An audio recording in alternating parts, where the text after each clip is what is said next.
Mental health is so topical these days, and it should be because we use our mind for everything that we do. Also, research shows that roughly each year 1 in 4 adults will experience some kind of diagnosable mental health issue. So clearly we have quite a lot of work to do.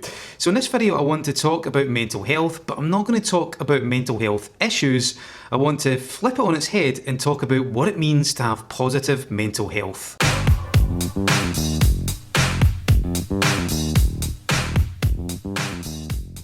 Hi, I'm Stephen Burns from Mind School, and in this video I want to talk about what I call the 5 pillars of positive mental health.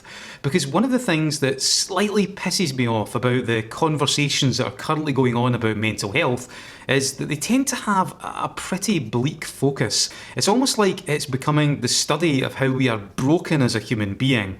If you take something like the DSM, the Diagnostic Statistical Manual for Mental Disorders, easy to say, definitely not, then that now has roughly about 300 descriptions of mental health issues that we can experience, and they're adding more each year. And there's very little said about what it means to be happy, to be balanced, to experience positive mental health. And it's understandable, I guess, because it can be quite a dark subject. However, I think it is absolutely essential that we explore the flip side of it and examine what actually do we mean by positive mental health, so that we can actually create a picture to move towards, because in life we generally get more of what we focus on. So in this video, like I said, I want to outline what I call the 5 pillars of positive mental health. These are almost like abilities that you can cultivate over time so that you can start to move towards feeling happier inside your own skin, feeling so much more balanced and so much more healthy. So let's take a look at each of these pillars. So pillar number 1 is emotional well-being, the ability to understand, influence and regulate our emotions. As a human being, we experience a whole variety of emotions and feelings throughout our life. In fact, we can often experience a whole variety on a day-to-day basis depending on what's going on for us. And we often give these emotions and feelings names or labels. So things like stress, anxiety, fear, apathy, demotivation, love, connection, euphoria, bliss, relaxation, confidence, empowerment, you name it, the list goes on and on. And if we were to be just quite simplistic about it, you could divide emotions into 2 different categories. We have negative emotions, so ones that disempower us, ones that hold us back and restrict us from living the kind of life that we want to live. But we also have empowering emotions, ones that support us, ones that make us feel good inside our body, but also ones that open us up to new potentials and new opportunities. So I think when it comes to experiencing more positive mental health, one of the crucial abilities is to be able to understand, regulate and influence our emotions. Now, you notice I didn't say control. If you look at self-help gurus, for example, like Tony Robbins, Tony's pretty good by the way, but the sales stuff just goes a little bit overboard. He talks about having complete and utter control of your emotional and mental well-being. Personally, I don't think that's possible. I've not met a single person on the planet that has complete control of their emotions. I mean, how would you go about that? I really don't know. But what we can do is we can have considerable influence over our emotions. We can understand how they work and what they're attempting to do for us, and we can also regulate them so that we can experience a much more balanced way of being. So in order to do that, it's obviously a very, very big subject, but one of the recommendations I would give is to learn something called NLP, that's Neuro-Linguistic Programming. Honestly, it's absolutely fantastic. I know it sounds like I'm selling it here, it's not the purpose of this video, but seriously, it can make such a big difference to your life. Personally, I've been doing it now for around about 22 years, and I can't quantify the amount of benefits I've got from it. There is a lot of kind of weird stuff attached to it, but please see beyond the weirdos and look at the tools, because the tools are amazing for so many things. But one of the essential aspects of NLP is it helps you really understand your emotions, influence them and regulate them. So that's the first pillar, and that is emotional well-being. So pillar number 2 is the ability to find purpose and meaning in your life. When we get down to it, meaning is one of the most important things that we can experience as a human being. In fact, it's usually when we think that life has no meaning that feelings like sadness and apathy and depression tend to come to the fore. There's an amazing book called Man's Search for Meaning by Viktor Frankl. And Viktor Frankl was a Jewish psychotherapist who survived the Holocaust in Nazi Germany. And he had a very unique perspective in that whole situation. Firstly, he experienced it, as somebody who was Jewish, so he experienced those atrocities firsthand. And one of the things he says in his book is the thing that separates, outside of luck, those who survived versus those who perished, was the ability to find meaning. The people who perished, again, outside of luck, they couldn't see the positive meaning behind this horrible, horrible experience, or at very least a worthwhile meaning of some description. Whereas the people who managed to survive to get through it, they looked at the situation and said, okay, this is really terrible, this is a horrible situation, but it has to mean something positive. It has to mean something ultimately long-term worthwhile. And it was those who found that meaning, again outside luck, that managed to survive that horrible experience. So meaning is really, really important for us as human beings. And in general, the more meaning that we can extract from our day-to-day life, then the more fulfilled and satisfied we will be. And it doesn't have to mean that you go out there and save the planet or do something absolutely massively, colossally huge. You can find meaning and purpose in practically everything that you do. If you help a stranger, there's huge meaning in that. The job that you do, I think if you look close enough, there will be some kind of purpose and meaning behind it that maybe you're not connecting with at this given point in time. Meaning also allows us to be more resilient too. A classic example of this, in fact, I gave an example earlier on with the Viktor Frankl, but another one is, having kids. Having kids is an amazing experience, but it's also incredibly hard work, and you also have to give up a lot, and it's really not all, a bed of roses.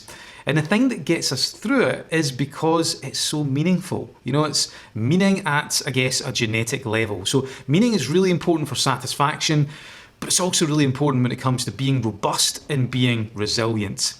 So one way to connect with more meaning in your life, there are lots of ways, again, this is a huge topic in itself, but one way is just to ask this simple question and almost have it on a tape loop in the back of your mind. A tape loop if you were born in the 80s like me. And that is, you think about the things that you do in life and you just ask yourself, what is it I'm getting from this that's important and meaningful? And just keep on asking the question, and if you get nothing back straight away, keep on asking the question and eventually something will come from it. And that'll just allow you to connect with some of the deeper, more hidden layers of meaning behind the things that you do. So that is pillar number 2. Pillar number 3 is the ability to overcome psychological problems and issues. It doesn't matter who you are, it's just part of being human. We will all experience some kind of psychological block or barrier at some stage in life.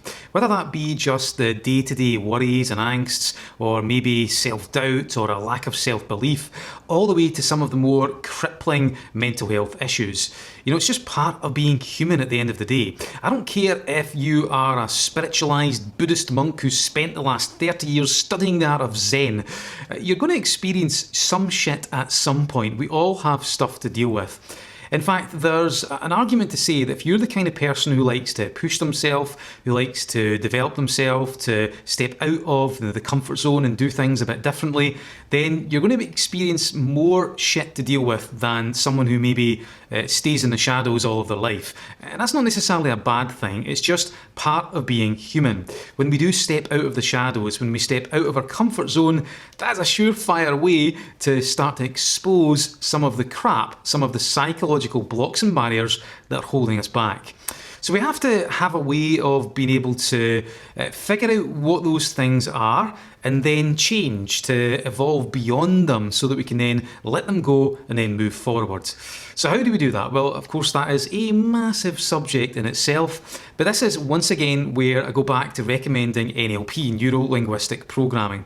For me, it's absolutely fantastic for uncovering the things that are really holding you back, really kind of figuring them out, going at them like a a laser beam so that you can then make changes in the right place, evolve as a person, let them go, and then move forward. One of the big issues when you are suffering from some sort of mental health issue or something that is really holding you back and affecting your happiness is we often get diagnosed, so we end up getting a label put on us. And there's nothing wrong with that, there's definitely a place for that. But really, what does that tell you about what is going on for you? It doesn't really tell you too much. And one of the great things about NLP is it allows you to pinpoint precisely what is going on with you, how you do your problems, for want of a better expression, what you're doing inside your subjective experience. And once you figure out what that is, you can then make changes to it. And this has a knock-on effect of changing how you feel about your problem and how you feel on a day-to-day basis. So for me, I always recommend NLP because I do think it is absolutely amazing for overcoming psychological blocks and barriers. Other things that are really useful, I've found self-hypnosis to be fantastic. It's something, I practice on a week-to-week basis. Also, meditation. Meditation is amazing when it comes to emotional regulation, but when you meditate regularly, you also start to notice some of your psychological problems just disappearing for no reason, just because you're feeling so much better about yourself from the meditation. But no matter what it is that you use, you have to have a way in order to overcome these problems because they are a natural part of life. It's just part of being human. So that's pillar number 3. Pillar number 4 is the ability to embrace lifelong learning. This is to see yourself as always a work in progress, no matter what age you are, whether you are 15, 25, 55 or 95. It really is about embracing this idea that we can continue to grow and develop as a human being. Obviously it's easier when we're younger, but even when we're old, we can still grow, we can still develop, we can still look at the world in a slightly different way.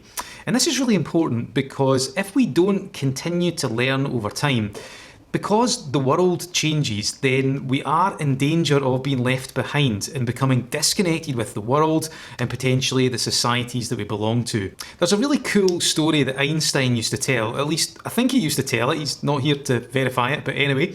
And it was at a time when he was asked by a local school to design a set of questions for an exam. So he went away and he designed this set of questions and he handed it back to the head of the school. And the head of the school took one look at the questions and said, "Mr. Einstein, these questions, they are exactly the same as the ones last year." And Einstein said, yes, you have noticed. He says, "But the answers have changed." And I think that's a really cool story because I think in life, the answers are continually changing, whether we like it or not. So we have to continue to learn. We have to continue to evolve as a human being. What has got you to this point right now is most likely not going to be enough to get you to the next point in your life or to help you successfully navigate the next phase. So we have to continue to learn, we have to continue to develop. And it is part of being human as well. I mean, it's woven into the human story. If you look at human history, the central part is evolution. It's this relentless, drive that we have to continue to make what we have even better than what it's been before. Whether that materialises or not is another question, but we have that drive on the inside. So I think it's really, really important to embrace lifelong learning and fall in love with learning because it really is such a natural pleasure in life. So that is the 4th pillar. The 5th and final one is your ability to relate. So we're talking about your ability to communicate, to interact, to form high quality, fulfilling relationships. There's a really interesting ongoing study at Harvard. I believe it's over 80 years old now. And it was looking at the main factors that affect our happiness, our mental well-being. And the conclusions up until this point are that it's very varied. It's hugely subjective from one person to another. But the one common theme, the one thing that seems to emerge all the time that promotes our happiness and our mental well-being is the quality of our relationships, because we spend so much time doing them. So we're talking about, your sense of community, a sense of camaraderie, the deep connections you have, whether it be with your family or your close friends or, your loved ones, your partner or whatever. Maybe it's even your work colleagues.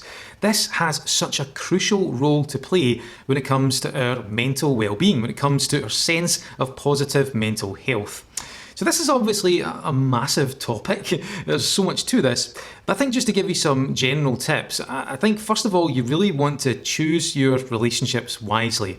I don't know about you, but I've made some pretty big mistakes in the past, and I've not so much lost years of my life, but it's certainly years that could have been so much more fulfilling if I had chose wisely. But I guess it's all down to experience at the end of the day.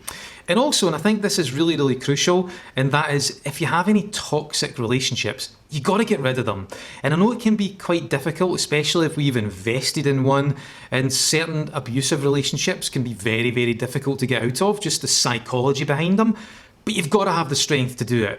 You've got to have the strength to weed out those toxic relationships because they will pull you down and they'll zap your mental well-being so much over a period of time. I think as well, you want to prioritise your relationships because they are so important when it comes to our mental well-being. It is important to really spend some time taking a look at them and making sure that you are creating the ones that are fulfilling, that are of a high quality. Often we don't really do this. We almost like do relationships by default. But I think we do have to, make a focused, concerted effort into actually creating and maintaining relationships that are positive, that are enriching, that do empower us, that do actually work. So those are the 5 pillars of positive mental health. What did you think? Do you agree, disagree? Are there any I've missed that you would like to add? Let me know in the comments below. So that's all for me for today. If of course you could like, subscribe and ring the bell, that would be absolutely amazing. That way you'll keep up to date with any future Mind School uploads as they drop. So hopefully you enjoyed the video, have a great week and I'll see you later on.